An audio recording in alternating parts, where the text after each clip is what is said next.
دائیں جانب اپنا نام اور پتہ اور اس کے نیچے تاریخ درج کرنا چاہیے۔ کیا کریں گے؟ سب سے پہلے دائیں جانب مطلب سیدھے ہاتھ کی طرف، سیدھی طرف اپنا نام لکھیں گے، اوپر پتہ لکھیں گے، پھر نیچے اس کے نیچے تاریخ لکھیں گے۔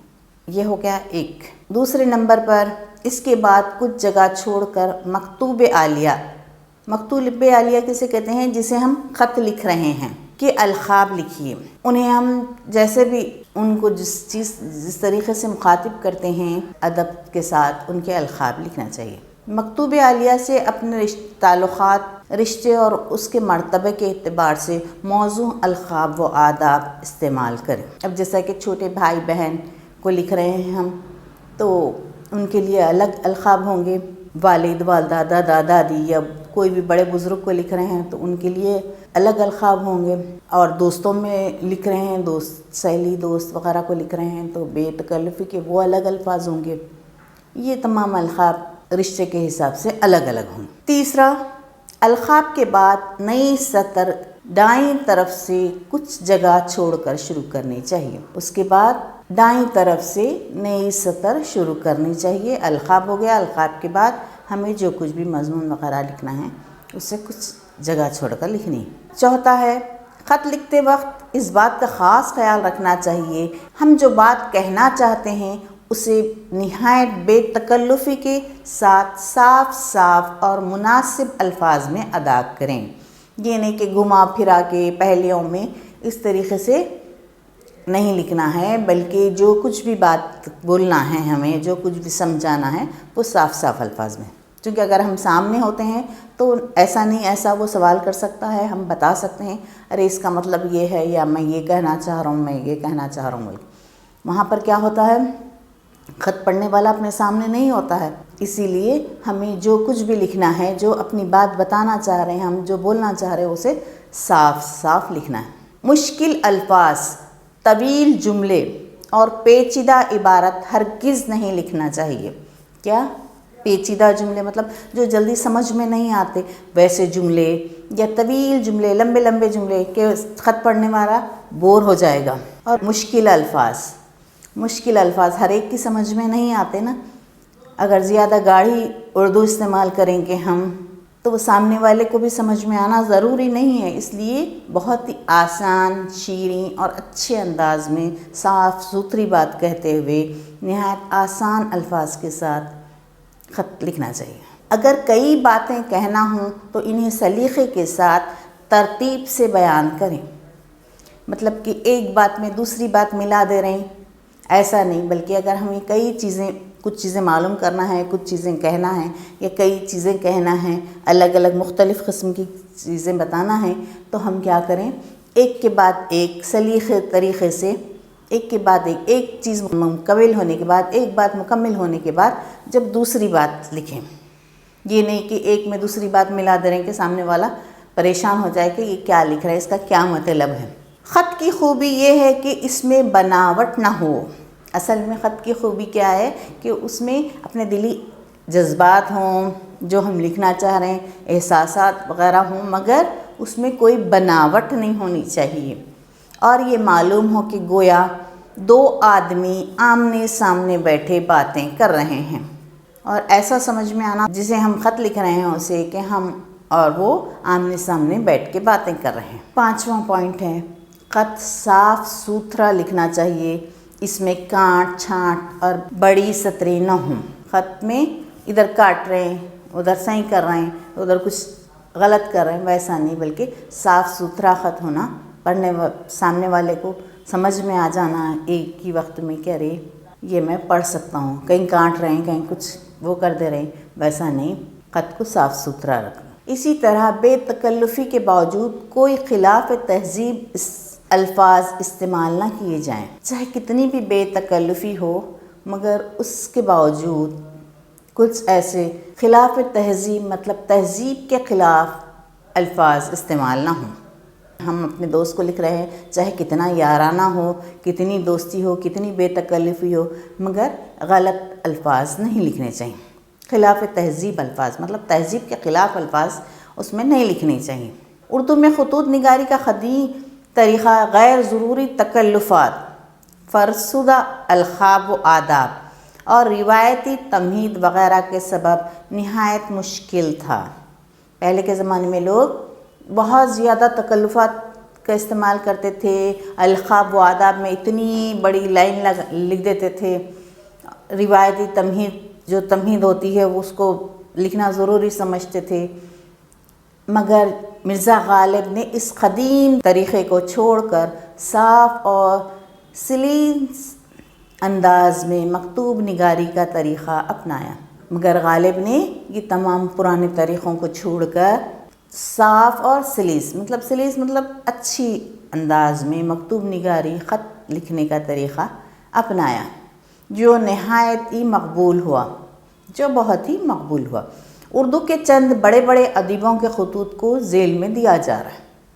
اب یہاں پر اردو کے چند بڑے بڑے لوگوں کے خطوط دیے جا رہے ہیں۔ ان خطوط کو پڑھنے سے آپ لوگوں کو خطوط فہمی اور خطوط نگاری میں آسانی ہوگی۔ آپ سیکھ سکیں گے کہ کون سے شخص نے کس سے کیسے لکھا ہے، یہ آپ لوگوں کو لکھنے میں مدد ملے گی، آپ کو خطوط لکھنے میں مدد ملے گی ان خطوط کو پڑھنے سے۔ مولوی عبدالحق 1870 میں پیدا ہوئے اور 1961 میں ان کا انتقال ہوا۔ اردو کے ایک عظیم محقق اور نقاد تھے۔ اردو کی بے پناہ خدمت کی وجہ سے وہ اپنی زندگی ہی میں بابائے اردو کے نام سے مشہور ہو گئے۔ اردو کی انہوں نے اتنی خدمت کی مولوی عبدالحق نے کہ وہ بابائے اردو کے نام سے مشہور ہے۔ جیسا کہ ہم لوگ گاندھی جی کو کہتے ہیں نا بابائے قوم جیسا کہتے ہیں، اسی طرح مولوی عبدالحق نے اردو کی اتنی خدمت کی، اردو کو اتنا پروان چڑھایا کہ ان کا نام ہی بابائے اردو ہو گیا۔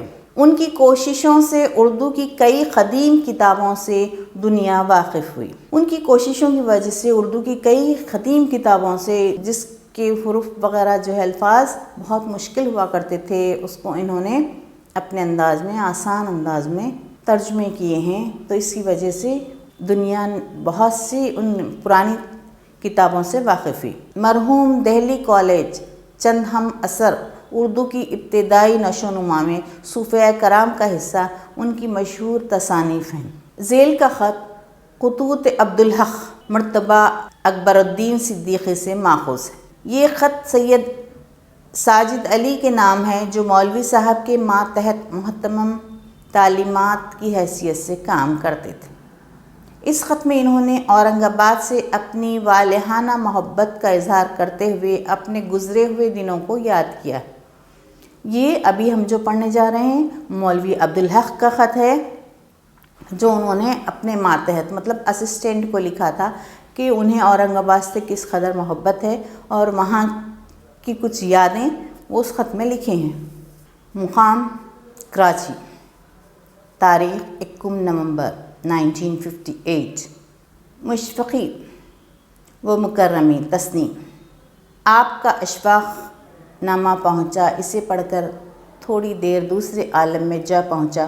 اورنگ آباد کی صحبتوں، رفیقوں اور احباب کی محبت، عنایت کالج اور انجمن کی سرگرمیوں کا نقشہ آنکھوں کے سامنے پھر گیا۔ اس بر عظیم پاک و ہند کا شاید ہی کوئی بڑا چھوٹا قصبہ و قریہ ایسا ہو جس کی خاک میں نے نہ چھانی ہو۔ شہر اور قصبے تو میری جولہں گاہ تھے ہی، جنگلوں، دریاؤں اور سمندروں کی بھی جی بھر کے سیر کی۔ جن دنوں مجھ پر اردو زبان کا جن سوار تھا، میں سچ مچ زمین کا گز بنا ہوا تھا۔ زندگی کا وہ دور عجیب و غریب تھا۔ اگر تحریر میں لاؤں تو الف لیلہ کی داستاں معلوم ہوگی۔